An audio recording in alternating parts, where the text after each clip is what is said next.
plupart du temps, ils ne décident pas. Oui, mais pour autant, ils ne le respectent pas. Donc, manifestement, l'élève n'est pas au centre. Le système tel qu'il fonctionne ne fonctionne pas. Il est complètement arrivé à bout de souffle. Et quel était ce système-là? C'est effectivement, il y a quelques années, c'est de déresponsabiliser complètement les comportements. C'est d'inverser aussi la charge de la responsabilité. C'est pas la faute de l'élève.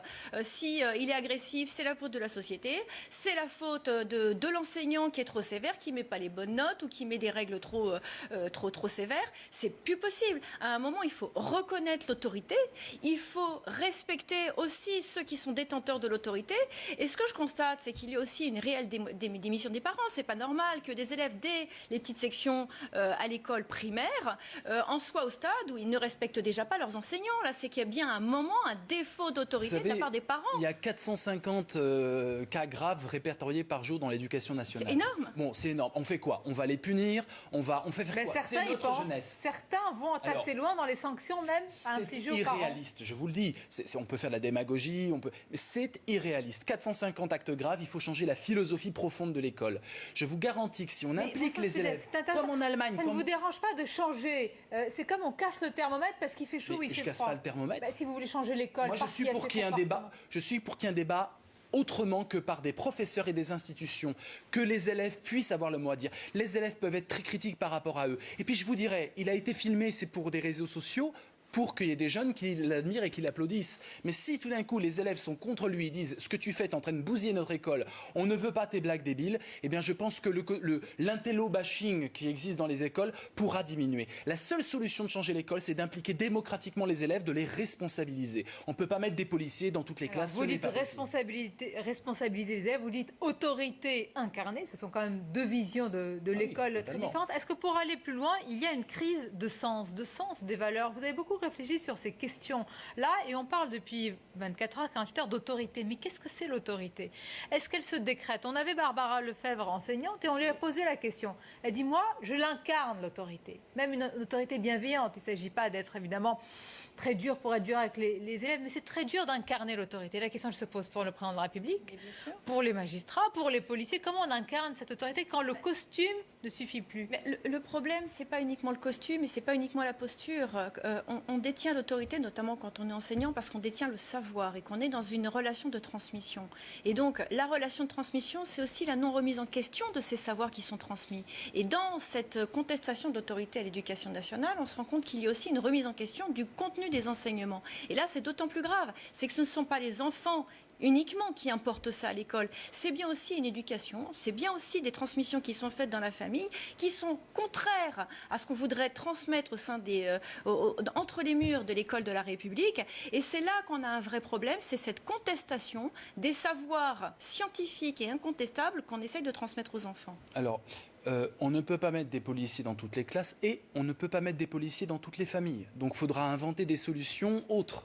On n'a pas les moyens. L'autorité, c'est deux choses à mon sens. C'est d'abord l'exemple. Il faut être absolument exemplaire, irréprochable.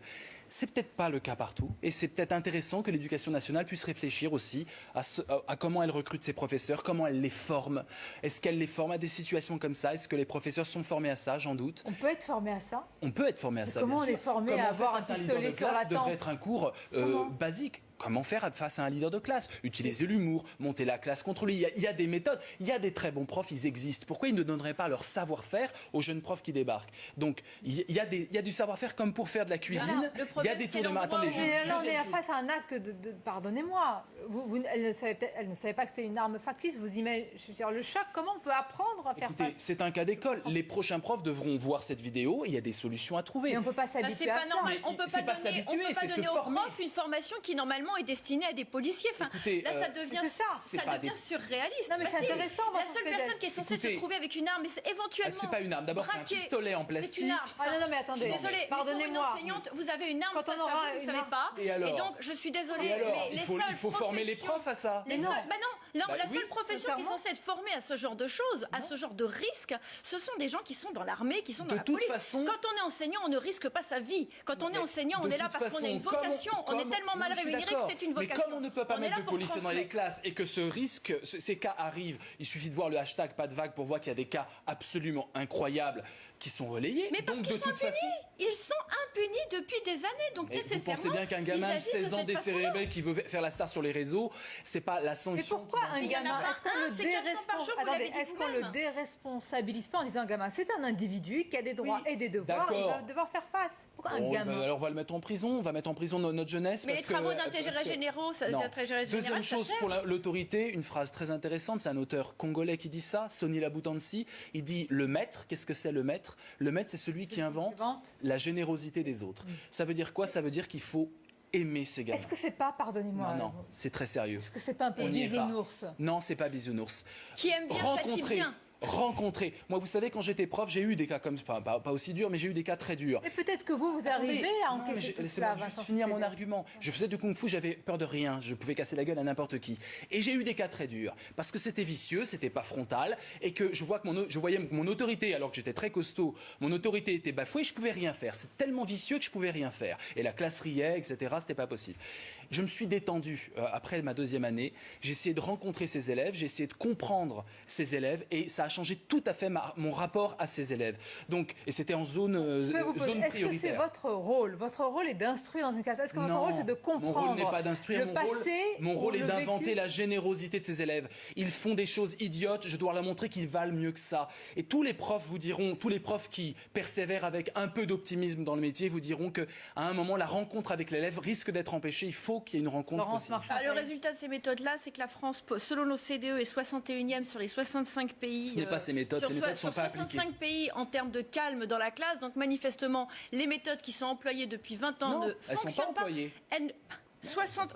La France est 61e. Mais ces méthodes ne sont pas employées. C'est donc que les méthodes qui sont employées aujourd'hui à l'éducation nationale. Mais ce n'est pas les méthodes que je pointe. La démocratie à l'école n'existe pas. Et les méthodes qui sont préconisées aujourd'hui, c'est quoi? C'est justement d'aller écouter, d'aller une pensée ce soir.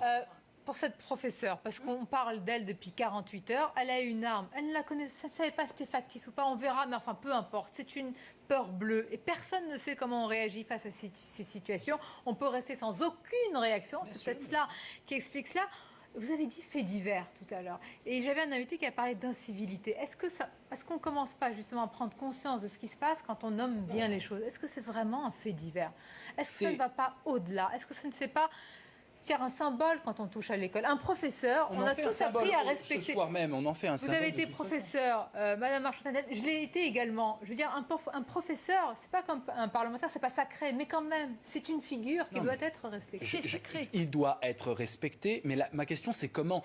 Sur le principe, on est d'accord. Moi, je suis pour que les professeurs soient respectés, que les élèves soient sages à l'école. Dans un monde idéal. On est d'accord, mais ce n'est pas possible. Donc maintenant, il faut trouver des solutions concrètes. Mais pourquoi renoncer? Pourquoi dire que c'est je ne renonce pas.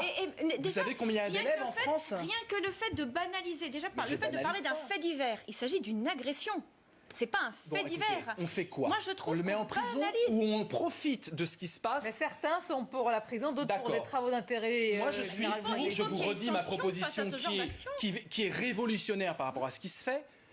Vous prenez ce cas, vous diffusez la vidéo devant tous les élèves et vous voyez le débat qui en suit. Et je vous garantis que ça transforme l'école. Je l'ai essayé ça sur la question d'égalité femmes-hommes avec des collégiens. Ça marche effectivement très bien. Mais c'est pas ça la question. La question, c'est que fait-on de ce jeune? Est-ce qu'on en fait juste un cas d'école et puis on étudie, mais est-ce que ce jeune sera puni à un moment de ce comportement qui est inacceptable? Normalement, il devrait C'est un comportement de délinquant violent. Sanctions éducatives et sanctions. Mais d'ailleurs, je vous dire, au passage, il est quand même détenteur d'une arme. Il a pas 16 ans, il a une arme dans les mains. Il y a des profs qui sont violentés aussi, carrément.